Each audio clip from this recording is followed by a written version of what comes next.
Hello and welcome back to Shakesyear, coming to you from in front of Shakespeare's Globe. Yes, I'm in London right now and I had to bring you Shakespeare from the current home of Shakespeare. We're about to go see a show. But we're not talking about As You Like It today. We're still working on Richard II and we are still in Act 2, Scene 1, which is a scene where John of Gaunt talks a lot, except he's dead now. So he was giving Richard a nice talking to and saying you shouldn't take the money and go fight the war in Ireland and you're basically just being a really, really horrible king. And then he gets carted off and he dies off stage and they come back in and they're like, well, he died. And Richard's like, oh, that's so sad. Moving on, let's take all of his money and I will go fight this war in Ireland.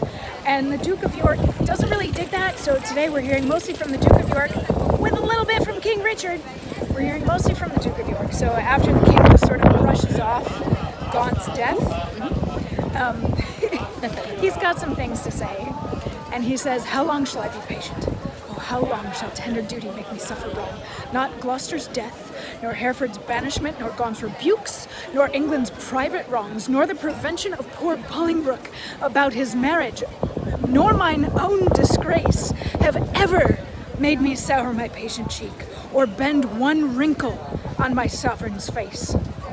I am the last of noble Edward's sons, of whom thy father, Prince of Wales, was first. In war was never lion raged more fierce, in peace was never gentle lamb more mild than was that young and princely gentleman. His face thou hast, for even so looked he accomplished with the number of thy hours. But when he frowned, it was against the French, and not against his friends. His noble hand did win what he did spend, and spent not that which his triumphant father's hand had won. His hands were guilty of no kindred's blood, but bloody with the enemies of his kin. Richard, York is too far gone with grief, or else he would never compare between. Why, uncle, what's the matter? Oh, my liege. Pardon me, if you please. If not, I please not to be pardoned. Am content with all. Seek you to seize and grip into your hands the royalties and rights of banished Hereford? Is not Gaunt dead, and doth not Hereford live? Why, was not Gaunt just, and is not Harry true? Did not the one deserve to have an heir? Is not his heir a well-deserving son? Take Hereford's rights away, and take from time his charters and his customary rights. Let not tomorrow then ensue today. Be not thyself, for how art thou a king, but by fair sequence and succession? Now afore God forbid I say true, if you do wrongfully seize Hereford's right, call in his letters patents that he hath by his attorneys general to sue his livery and deny his offered homage. You pluck 1,000 daggers on your head. You lose 1,000 well-disposed hearts and prick my tender patience to those thoughts which honor and allegiance cannot think. So York is pissed, is basically what this boils down to. He's like, I have never said anything bad about you, my king, because he hasn't. York is kind of like being Switzerland in the whole bit.